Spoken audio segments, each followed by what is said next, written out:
Esse é o Mundo Revolução e nós vamos falar agora sobre a situação na Ucrânia. Hoje, dia 19 de agosto de 2024, são 9 horas da manhã aqui em São Paulo, 3 horas da tarde lá em Kiev, no momento que eu gravo esse vídeo, e continuam os avanços ucranianos aqui em Kursk. Particularmente, temos a informação de que os ucranianos destruíram a terceira ponte. Lembra que havia uma terceira ponte também de concreto ali na região do Rio Sen. Essa terceira ponte foi destruída agora, isolando uma enorme quantidade de tropas russas na margem leste ou margem sul desse Rio Sen, ali na região, né? E os ucranianos estão entrando por Totkino, ou seja, esse pessoal vai ter que sair dali de alguma forma, né? Não tem como receber suprimentos, não tem como receber munição. É lógico, eles vão fazer pontões temporários, né? Pontões militares temporários, mas você não consegue manter a mesma velocidade de abastecimento que com as pontes de alvenaria, né? E o caso que aconteceu ontem, os ucranianos atingiram aqui um depósito de óleo aqui na região de Rostov, a gente mostrou ontem. Aparentemente aconteceu um boilover hoje cedo nesse depósito de óleo, né?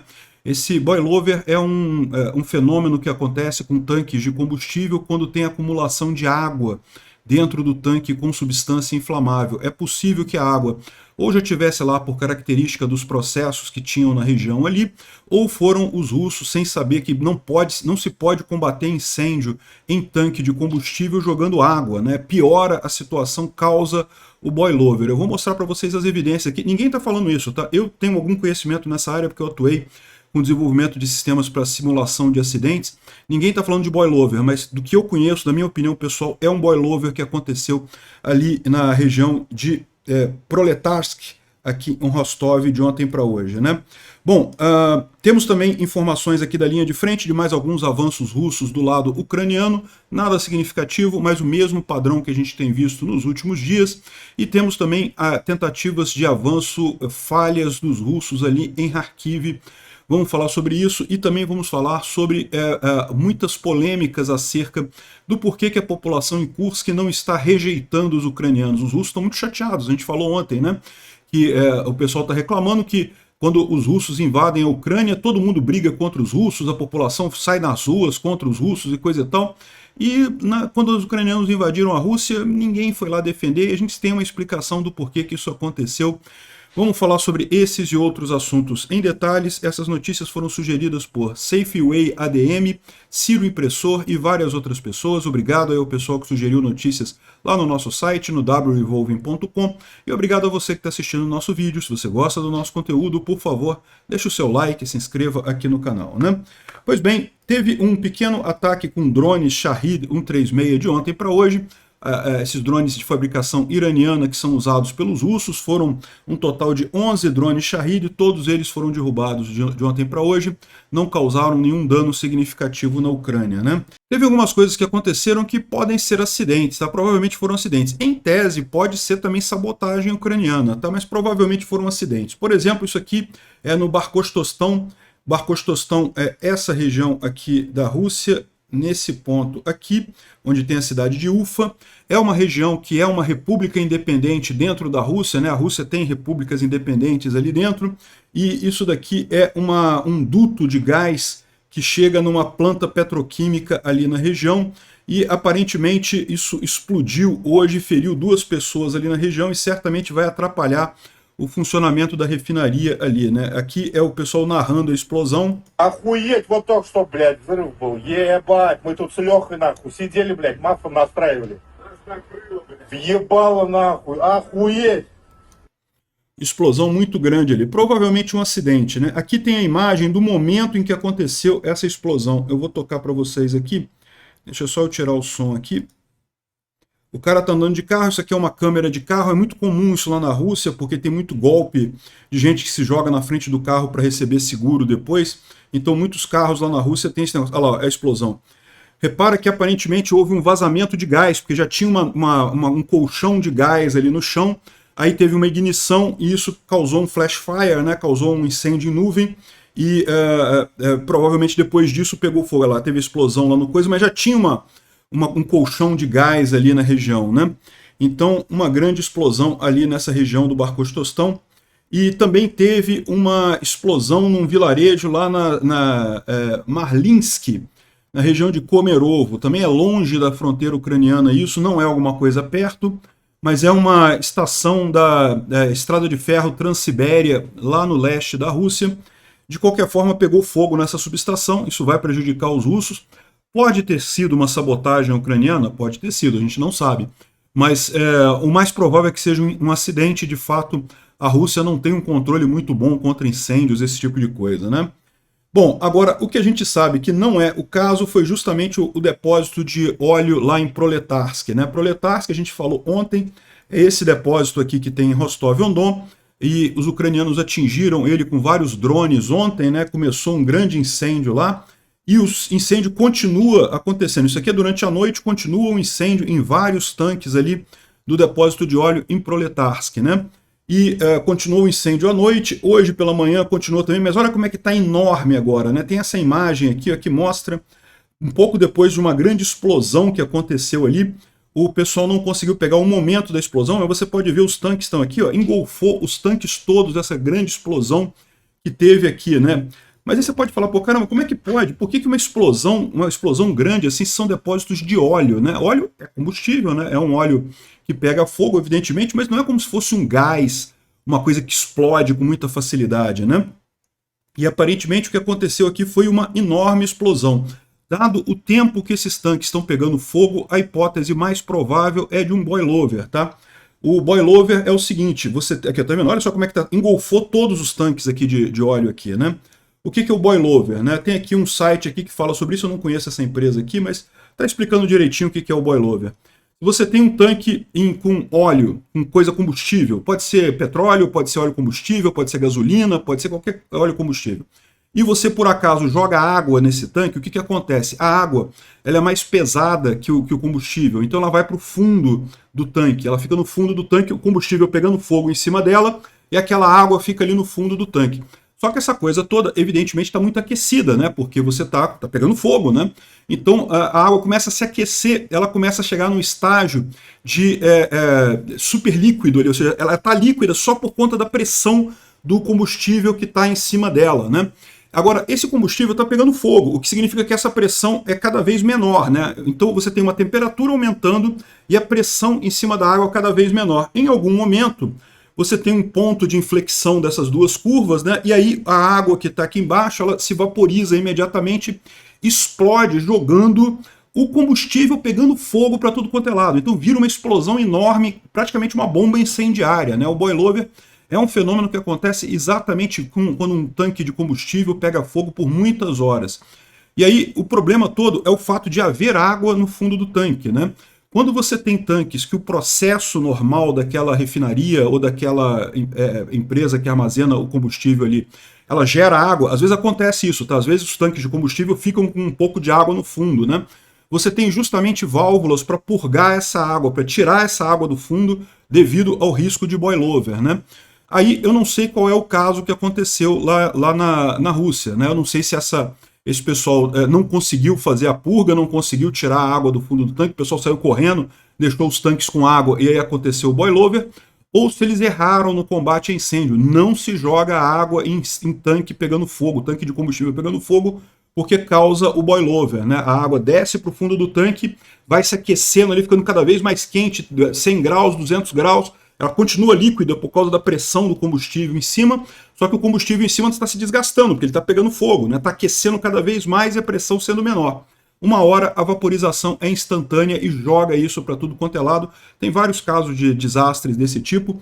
Ninguém está falando disso, tá? Isso aqui eu estou tirando a conclusão da minha conta própria, estou explicando para vocês porque que eu acho que é isso. Vamos aguardar para ver se tem um comunicado operacional deles para dizer exatamente o que aconteceu, mas tem toda a característica, pelo tempo que está pegando fogo, pelo tipo de tanque que tem lá e pelo tamanho da explosão, que não é comum. Mesmo um tanque de combustível, de gasolina, por exemplo, um tanque fica pegando fogo, fica pegando fogo, fica pegando fogo até acabar a gasolina toda, mas não explode, porque o líquido, né? O que pega fogo não é a gasolina líquida, é o vapor da gasolina que evapora a partir do líquido. Então é muito difícil ter explosão em tanque de gasolina, em tanque de óleo, a menos que seja um tanque totalmente fechado, totalmente hermético, né? Bom, enfim, não sei o que aconteceu, mas foi uma explosão muito grande. Então, do ponto de vista ucraniano, melhor ainda. Se os drones tinham atingido 2 ou 3 tanques de combustível ali, agora a situação é totalmente caos completo ali na região, destruição completa ali na região. Essa base russa não vai voltar ao funcionamento por muito tempo, né?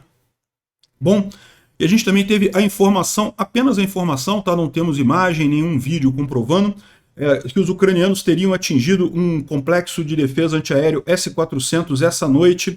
Estamos aguardando ainda a confirmação, mas essa aqui é a comemoração dos ucranianos que teriam destruído esse S-400, né? Excelente notícia isso. A outra ótima notícia foi a derrubada da terceira ponte no Rio Sen, né? A gente já falou que anteontem derrubaram a primeira ponte, ontem derrubaram a segunda ponte e hoje derrubaram a terceira ponte. Então as 3 pontes que haviam, pontes de alvenaria, de concreto, né, pontes grandes que haviam sobre o Rio Sen, lembrando essa situação aqui, né? Aqui, ó, se a gente for aqui nessa região de Kursk, o Rio Sen é esse rio aqui, ó, ele corre a partir da fronteira ucraniana até Korenevo, né, até essa região aqui que já está tomada pelos ucranianos. Então o que acontece, né? Os russos, para abastecerem as tropas aqui em Glushkovo e várias outras cidades, tem um monte de cidadezinha pequenininha aqui, tá um monte de vilarejo pequenininho aqui. As cidades maiores é Glushkovo e Tokhtino, né? Então essa região toda aqui tem muitas tropas russas aqui fazendo a defesa e todas elas têm que passar pelo Rio Sen. Como a gente explicou, já destruíram 2 pontes aqui e agora foi a terceira ponte, que é essa ponte aqui no vilarejo de Karj. Aparentemente é isso, não sei se eu pronunciei certo o nome, mas tá aqui, ó, Karj. Enfim, essa foi a terceira ponte de alvenaria destruída na região. De novo, não quer dizer que não tenha nenhuma comunicação. A gente já sabe que tem uma outra pontezinha que os russos construíram em algum ponto por aqui para ajudar a coisa, né? Uma ponte militar, né? Mas é aquilo que eu mencionei para vocês. Uma ponte militar, uma ponte temporária, um pontão, como eles chamam, você não tem a mesma capacidade de transferência de coisa. Por quê? Porque o pontão fica no meio do mato, não está no lado de uma estrada. É muito mais fácil você passar um caminhão por essa estrada aqui, atravessar a ponte e chegar já no lugar. Chega rapidinho, num instante. Outra coisa é você chegar com o caminhão até aqui, o caminhão tem que entrar numa estrada de chão, chegar até o ponto onde está o pontão, atravessar o pontão, tem que ser devagar, porque o pontão é uma estrutura frágil, não suporta caminhões muito pesados, tem que ser um caminhão até um determinado peso. Então, ou seja, dificulta a logística, né? Sem contar que, no momento que os ucranianos tiverem a precisar, agora que já eliminaram as pontes de alvenaria, que eram os pontos principais, eles podem agora procurar esses pontões também e usando o mesmo JDAM que eles usaram nas pontes de alvenaria, podem destruir esse pontão temporário também com muita facilidade, né? Então, a situação aqui nessa região é como o pessoal mostra aqui, que os russos estão cercados aqui, eles não têm para onde ir, né? Essa área aqui já está controlada pelos ucranianos, os ucranianos estão do lado de cá e estão entrando aqui em Tokhtino, né? Tokhtino, eu não sei como pronuncia, Tokhtino ou Tectino, é uma dessas coisas. E a tendência dos russos daqui é terem que sair dessa região o quanto antes, né? Segundo a própria mídia russa, né, ou seja, os jornais russos já estão anunciando esse cerco e avisando que provavelmente os ucranianos vão tomar essa área de 700 quilômetros quadrados, ou seja, vai praticamente dobrar a área ocupada pela Ucrânia lá na Rússia, né, com essa tomada dessa região aqui, né, para vocês verem como é que essa invasão ucraniana na Rússia foi muito bem planejada, né? Eles visaram exatamente alguma coisa, já tem todos os próximos passos definidos, eles sabem muito bem o que estão fazendo nessa região, né? Os russos já estão fugindo aqui da região de Glushkovo, Tokhtino e coisa e tal. A gente tem aqui também, ó, aqui, ó, informações das mídias de hoje. Forças ucranianas reportam que destruíram o checkpoint em Tchkino. Com HIMARS, segundo estão dizendo os russos, né? Mas isso seria os russos falando, ou seja, o checkpoint em Tchkino, ou Tokhtino, é esse ponto aqui, da entrada aqui na cidade de Tokhtino, justamente já visando, evidentemente, a tomada dessa cidade aqui, que agora não tem como os russos mais abastecerem essa cidade, não tem mais como eles manterem suprimentos aqui, então muito provavelmente os ucranianos vão tomar toda essa região aqui, Glushkovo, Zanoi, Tchkino. Zanoi, Karj e outras cidadezinhas aqui são menores, tá vendo? As cidades grandes Tchkino e Glushkovo, né? São as grandes cidades que tem aqui nessa região, né? E aqui tem uma imagem também, aqui, ó. Isso aqui é a imagem da destruição do posto de controle russo ali. Não foi usado o HIMARS, tá? Foi usado o JDAM, bombas JDAM lançadas por aviões ucranianos, e foi destruído ali o posto de fronteira russo ali na região, certamente numa preparação para o avanço das tropas ucranianas por ali, né? Aqui vendo os telegrams russos, né, que o Igor Girkin está trazendo para a gente aqui. O primeiro telegram é do Romanov, justamente falando sobre a ponte, quer ver? Se você entrar aqui, a tradução está aqui, ó. Zvanoy, Glushkov, Dikstrit, mas as Forças Armadas Ucranianas destruíram a terceira ponte cruzando o rio Seine, né? Ou seja, o rio Seine agora, todas as 3 pontes que haviam, pontes de alvenaria, pontes fortes. Capaz que tenha alguma ponte de madeira, alguma ponte mais simplesinha sobre o rio, pode ser que tenha, mas como eu falei para vocês, é aquele negócio. Uma área tão grande, com tantas tropas russas, precisa de muita logística. No que você dificulta essa logística, você já praticamente impede que os russos mantenham aquela posição ali. Aqui mais uma mensagem nos Telegram russos, a tradução dela está aqui, ó. Todas as unidades das Forças Armadas Russas no setor foram na ofensiva, e a aviação também está trabalhando de forma muito poderosa. Vai ser difícil para os ucranianos escaparem com vida do setor da frente ali, coisa e tal. O pessoal está animado, e vamos ver o que vai acontecer, mas eu estou achando que eles estão mentindo mesmo no final das contas, né? Acho que só tem isso aqui de mensagem do Telegram de hoje, não tem mais nada aqui. Vamos ver aqui o Noel Reports, que também está trazendo a mesma informação sobre a terceira ponte destruída. A gente já viu isso daqui. E ele traz aqui mais informações sobre os ucranianos que capturaram veículos do Departamento de Assuntos Internos da Rússia. Vai ser interessante isso, que isso pode ser usado em várias operações, né, dentro da Rússia. Como eu já falei para vocês, os ucranianos têm essa vantagem sobre os russos, né? Os ucranianos falam russo fluentemente, né? Muitos ucranianos, a primeira língua que eles aprendem é o russo. O próprio Zelensky, né, na região de Kryvyi Rih, ali, os pais dele falavam russo e coisa e tal. Então eles têm essa vantagem, eles podem entrar na Rússia e soam para os russos como um russo ali da região de Kursk e Belgorod. É lógico, como todo país grande, né, a Rússia tem sotaques regionais, né?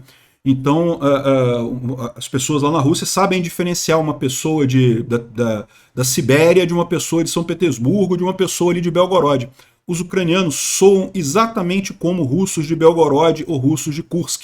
Então, não tem como diferenciar eles de russos normais. Ainda tem o padrão fenótipo, né? A forma deles é muito parecida, né? Então, ou seja, os ucranianos se passam por russos muito fáceis, ao passo que os russos têm uma dificuldade grande de infiltrar na Ucrânia, porque não são tantos russos assim que falam ucraniano, são relativamente poucos, e aí basta alguém falar alguma coisa com eles em ucraniano, se eles não souberem responder fluentemente, você já sabe que tem problema ali, né? Então, tendo um carro das forças internas de segurança da Rússia, eu tenho certeza que os ucranianos vão conseguir fazer estragos lá na Rússia, né? Mas aquele vídeo ele está mostrando só parte da coisa, tá? Além do carrinho que tem ali, ó, também tem um grande depósito de munição ali, ó. Pegaram um grande depósito de munição russo ali na região de Sudzha, né? Então repara que é o mesmo cara, eles estão na mesma região ali onde tinha aquele carro das forças russas, né? E também tem um bocado de munição russa que foi capturada pelos ucranianos ali. Excelente notícia isso, né? Bom, um jornalista militar ucraniano, o Butuzov, visitou a estação de polícia lá em Sudzha, e ele está falando aqui como é que realmente eles estavam preparando para a guerra seriamente, né? Ele mostra aqui, ó, que no teto da delegacia de polícia, que aliás ainda tem o símbolo do martelo e da foice, né, da foice do martelo, né, é o que eu falo para vocês, a Rússia não é mais comunista, mais ou menos, o pessoal lá adora o comunismo, símbolos da grandeza da União Soviética e coisa e tal, mas enfim.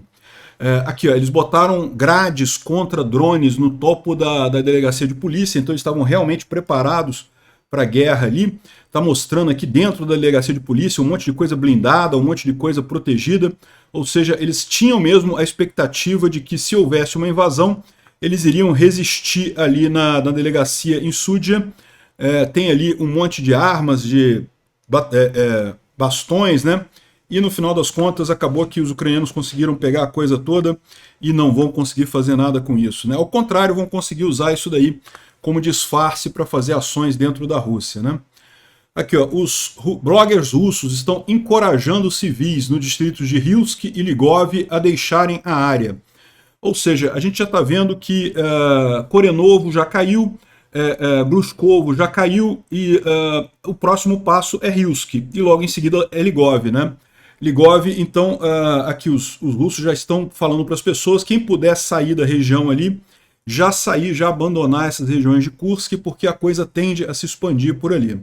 Os correspondentes militares russos estão dizendo que as forças ucranianas estão colocando um grande potencial ofensivo na região de Zaporizhia, com o objetivo de retomar a usina nuclear de Zaporizhia e a estrada de Vasilivka-Tokmak, né? A gente já falou sobre isso, né? A gente já falou alguns dias atrás aí que existe uma grande concentração de tropas ucranianas aqui e que eles poderiam fazer... tudo isso daqui pode ser, na verdade, uma distração para uma ação principal aqui nessa região para tomar ou retomar a usina nuclear de Zaporizhia que está nessa região.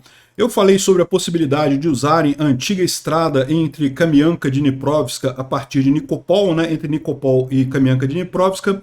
Tem uma estrada que passa aqui por essa região que foi o reservatório de Kakhovka, né? Agora, com a destruição da represa de Nova Kakhovka, isso aqui já está seco, mas é muito pantanoso, né? O solo é muito mole. Mas tem uma antiga estrada aqui nessa região onde você tem sustentação, você tem uma base ali. De qualquer forma, que é complicado porque tem o rio aqui. Esse rio ainda é muito grande, atravessar esse rio ainda é complicado, né? O que eles estão falando é que, na verdade, o ataque seria bem aqui, ó. Vasilivka-Tokmak é essa estrada que está aqui. Então, ou seja, os ucranianos estariam acumulando tropas para fazer um ataque nesse sentido aqui, visando retomar a usina de Enerhodar, né? É verdade isso? Não sei, são os russos que estão discutindo essa possibilidade. E, coincidência ou não, hoje o Zelensky fez uma declaração, fez um pronunciamento falando que, olha só, por mais de 2 anos, os russos estão ocupando e controlando a maior planta nuclear na Europa, né? A usina nuclear de Zaporizhia. E, invariavelmente, essa presença russa gera um risco fundamental para a segurança atômica do nosso país e de toda a Europa e de todo o mundo. A Rússia está chantageando o mundo com a ameaça de uma catástrofe nessa usina nuclear de Zaporizhia e está usando o território da planta para lançar ataques contra Nikopol e outras comunidades próximas. E está também armazenando equipamento militar e munição no território da usina nuclear. Apenas o retorno dessa planta para o controle ucraniano vai garantir o atendimento de todas as garantias de segurança e normalizar a situação em torno da usina nuclear de Zaporizhia. Por décadas, a Ucrânia tem mantido os mais altos níveis de segurança em suas usinas nucleares e vão continuar a fazer isso. Porém, isso requer o fim da presença criminosa da Rússia nessa usina nuclear de Zaporizhia. Será que uma coisa tem a ver com a outra ou são coisas totalmente sem relação, né? Vamos aguardar aí os próximos dias para ver o que acontece ali na usina nuclear de Zaporizhia, mas que tem tropas ucranianas ali perto, tem, né? E vocês lembram, os russos já tiraram uma boa parte das reservas que eles tinham ali na região, justamente para mandar, para tentar controlar a situação em Kursk, que está machucando muito o Putin, né?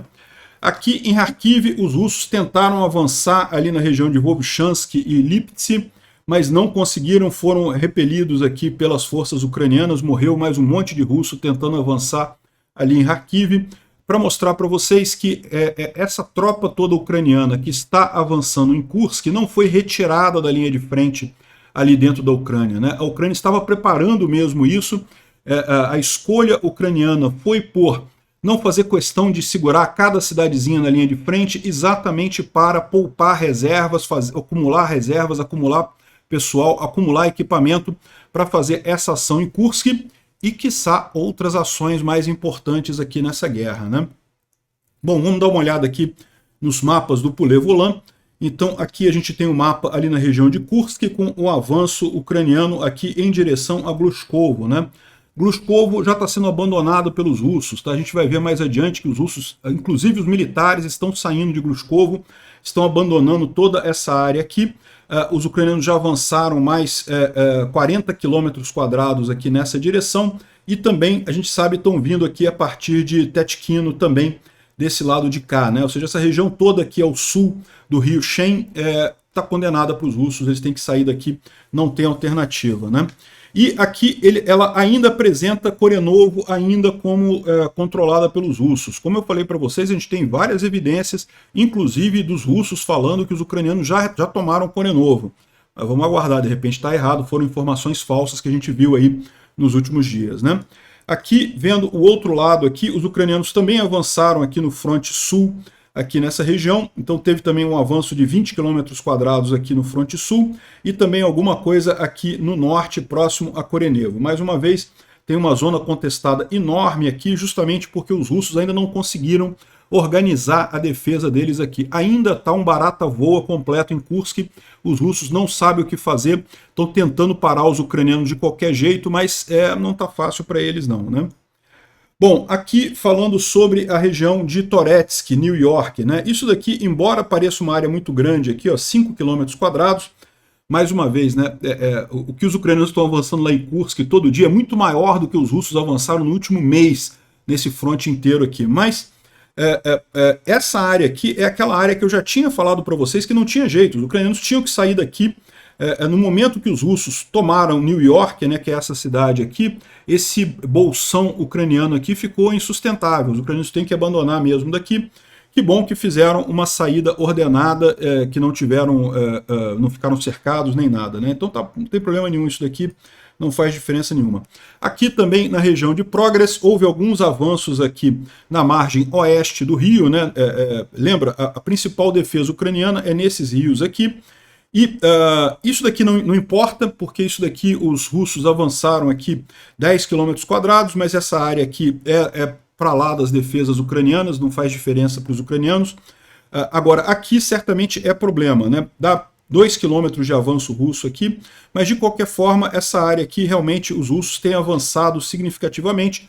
Não sabemos aonde está a próxima linha defensiva ucraniana. Existe a suspeita de muita gente que os ucranianos pretendem fazer um gancho aqui, prendendo os russos nessa área toda aqui. Isso seria uma armadilha para os russos.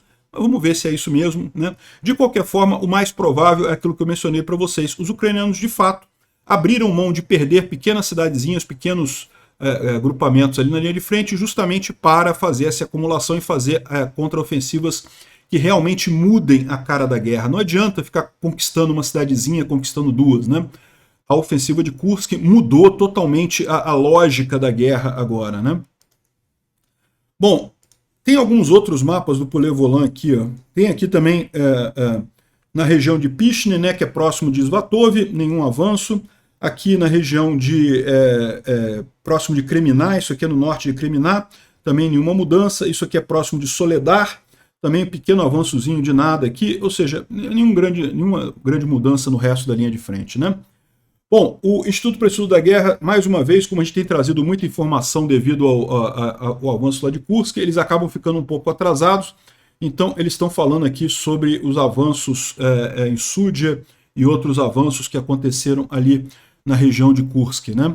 O Mike Ryan fala aqui sobre quais os objetivos ucranianos na região de Kursk, né? Quando começou essa invasão ucraniana ali em Kursk, a gente não sabia por que os ucranianos estão invadindo Kursk, qual que é a lógica disso daqui, né?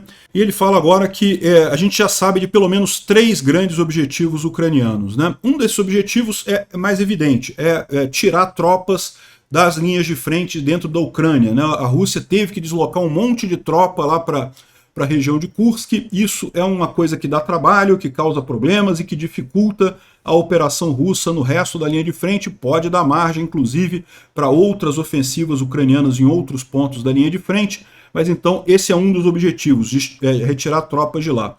O outro objetivo é ter moeda de troca, né? A gente sabe que a Rússia está numa situação econômica muito ruim e que até o final do ano ela vai ser obrigada a entrar em negociações de paz ou vai quebrar a sua economia totalmente, né? E entrar em negociações de paz, você vai ter um problema, porque a Ucrânia, tudo bem, vamos negociar o fim da guerra, legal, bacana. Mas a Rússia fala, não, vamos ficar com alguma parte, vamos chegar no meio termo, né? O meio termo seria, sei lá, a Rússia ficar com a Crimeia e a Ucrânia retomar a parte dos territórios e coisa e tal. Ou seja, seria uma solução que não atende o interesse ucraniano. Com a Ucrânia agora dentro de Kursk, você tem uma carta para essa negociação que é ótima, né? Não, faz o seguinte, você sai do meu território, eu saio do seu território, pronto, encerramos essa coisa, voltamos à linha de 91, que sempre foi o objetivo da Ucrânia desde o início dessa coisa toda, né? Então, esse é o segundo grande objetivo ucraniano, manter uma posição confortável para negociação. E o terceiro objetivo ucraniano foi demonstrar para os parceiros ocidentais que não existe linha vermelha na Rússia, que os russos não vão usar armas nucleares, né? Por quê? Porque a Ucrânia sabe que pode destruir as bases aéreas russas usando os mísseis que recebeu do Ocidente. Só que ela precisa da licença do Ocidente para fazer isso, né? Ela quer fazer a coisa certa. E que maneira melhor de convencer o Ocidente, que não tem esse negócio de escalonamento. O Putin não tem para onde ir, ele não tem como escalonar mais essa guerra. Né? Lembra que quando os ucranianos entraram em Kursk, os russos falaram, não, porque agora nós vamos destruir Kiev, vamos bombardear Kiev até não existir mais nada. Meu amigo, vocês já estão bombardeando Kiev desde o início da guerra, tentando destruir Kiev desde o início da guerra. Não tem como escalonar mais isso, não tem como fazer mais do que isso, né? Não, porque agora nós vamos botar nossas tropas para dizimar as tropas ucranianas. A Rússia já fazem 2 anos e meio que a Rússia está tentando dizimar as tropas ucranianas e não consegue, não tem como escalonar mais isso. Então isso daqui foi o terceiro objetivo, mostrar para os parceiros ocidentais que, ó, não vai ter guerra nuclear. A Rússia não tem mais para onde ir, não tem mais o que fazer. Né? Então pode autorizar os ucranianos a usar Storm Shadow, HIMARS, ATACMS, o que quer que seja no território russo, que só tende a facilitar o fim dessa guerra no final das contas, né? Então são os 3 objetivos que ele aponta aqui nessa thread dele, mas a thread está bem interessante, vale a pena você dar uma lida ali, né? Isso aqui é um outro ato que mostra a diferença entre a Rússia e a Ucrânia, né? A Ucrânia, ela, nessa entrada em Kursk, capturou uma grande quantidade de prisioneiros de guerra, né? E ela permitiu que jornalistas estrangeiros tivessem acesso à prisão onde eles são mantidos, para ver as condições, ver que eles estão sendo bem tratados e coisa e tal. É lógico, você é prisioneiro de guerra, meu amigo, que você não vai ter luxo, né? Não tem luxo nenhum ali, mas os prisioneiros estão sendo bem tratados, estão dormindo, tem cama para dormir, tem comida, né? Não estão sendo torturados, nem nada, né? Isso já é muito mais do que a Rússia pode dizer. A Rússia não permite acesso de ninguém às prisões onde mantém os prisioneiros de guerra ucranianos. Tem inúmeros relatos de tortura, né? Muitos prisioneiros que foram recebidos de volta relatam tortura, relatam maus tratos, relatam falta de comida, pessoal voltando magérrimo, né, da prisão na Rússia. Aqui tá os russos, os jornalistas estrangeiros, não é os ucranianos entrando e filmando, não. Os jornalistas estrangeiros, eles podem entrar ali, podem perguntar, podem conversar com os russos e mostrando justamente a condição desses prisioneiros, né? Ali em Súdia também, o Butuzov, como a gente falou, ele teve dentro lá daquele centro de recrutamento russo, e aqui tem um monte de fichas de pessoas, de russos, que se recusaram a servir o exército, e eles estão falando que os ucranianos vão queimar essas fichas todas para justamente facilitar a vida desses russos que se recusaram a lutar na guerra. As autoridades russas não vão ter acesso a isso, não vão ter como processar essas pessoas depois, não vão ter como fazer maldade contra essas pessoas depois, né? Então aqui ó, ele está botando fogo aqui justamente nessas fichas de recrutas russos e de pessoas russas que se recusaram a lutar, justamente para evitar a perseguição russa mais adiante contra isso daqui.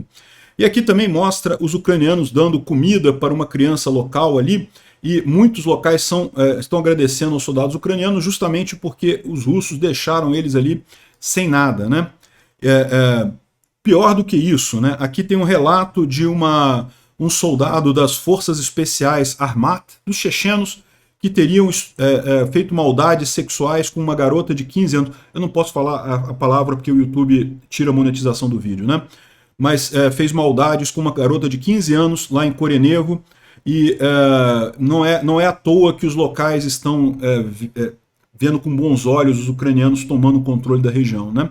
Mais uma vez, isso aqui é em Korenevo, mostrando que sim, os ucranianos já estão lá, né? Aqui um outro vídeo de russos chorando, dizendo que os russos, a TV russa mente, né, que as autoridades fugiram sem ajudar ninguém ali na região, abandonou todo mundo ali, ninguém está ajudando. E a verdade é que, no final das contas, é isso daí mesmo, né? Porque a Rússia, quando iniciou essa guerra também, os russos não se importavam com a verdade antes da invasão de Kursk, né? Agora eles estão vendo o risco que você tem com tanta mentira, né? Com tanta enganação, né? Bom, e aqui, por falar em mentira russa, né? Tá aqui, ó, isso aqui é Glushkovo. Você pode ver aqui soldados russos saqueando uma loja de eletrônicos, aqui uma loja de celulares lá em Glushkovo. Glushkovo, como a gente falou, ela já foi abandonada pelos civis e agora os militares estão abandonando Glushkovo também. É aquela cidade abaixo do rio Shen, então não tem como eles ficarem lá. E aí, lógico, os militares russos estão fazendo a limpa ali em Glushkovo, né, tirando ali, roubando os celulares e coisa e tal, né? E aí, o mais curioso dessa história aqui é que esse cara aqui é um cara de procedência chechena, né? É um soldado lá do grupo Armat, mas você vai ver que tem outros soldados aqui, né? Particularmente nesse ponto aqui, ó, aparece esse cara aqui, que é um soldado russo, que estaria ajudando ali também a limparem a loja de celulares ali em Glushkovo, né? Você lembra desse cara? Esse cara é aquele que apareceu num vídeo alguns dias atrás, acho que foi ontem isso, eu não tenho certeza se foi ontem ou anteontem, reclamando que os russos vão embora, nem ajudam a cavar trincheira, que os russos deveriam cavar trincheiras para ajudar os soldados russos ali na região, né?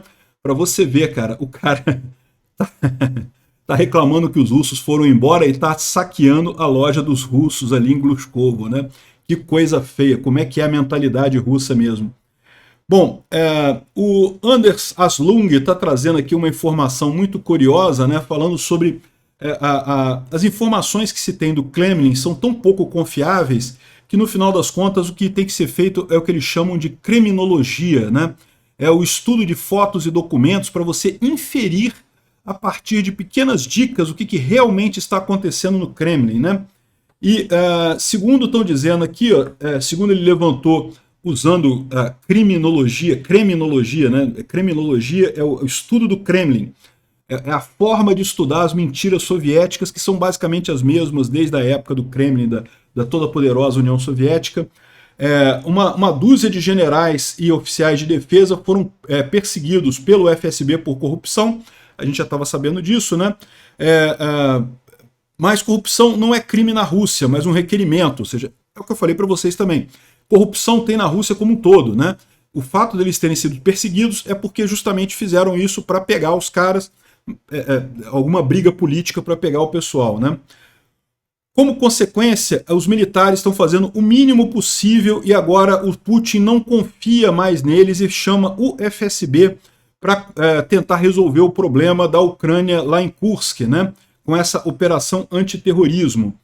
Só que, para você fazer isso, você precisa dos militares. Não tem muito como o FSB, que é a polícia federal deles lá, expulsar os militares ucranianos. É todo um outro patamar de armas e bloqueio e blindagem, coisa e tal, né?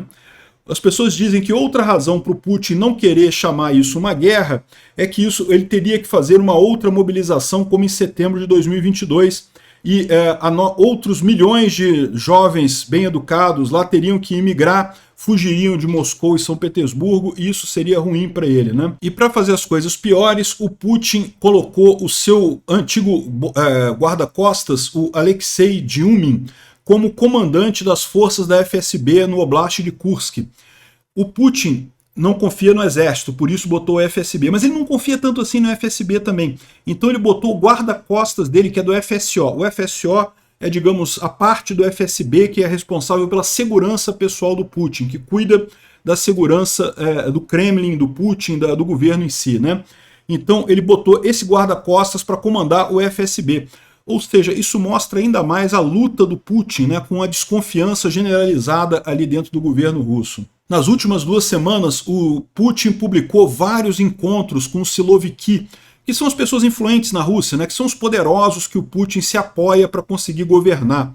E apesar de terem 5 encontros desses públicos nas últimas 2 semanas, 2 foram encontros do Conselho de Segurança e outros foram outros encontros, mas teve várias pessoas ausentes. Vários Silovikis não estavam presentes nisso daqui. Isso é uma quebra de confiança do Putin.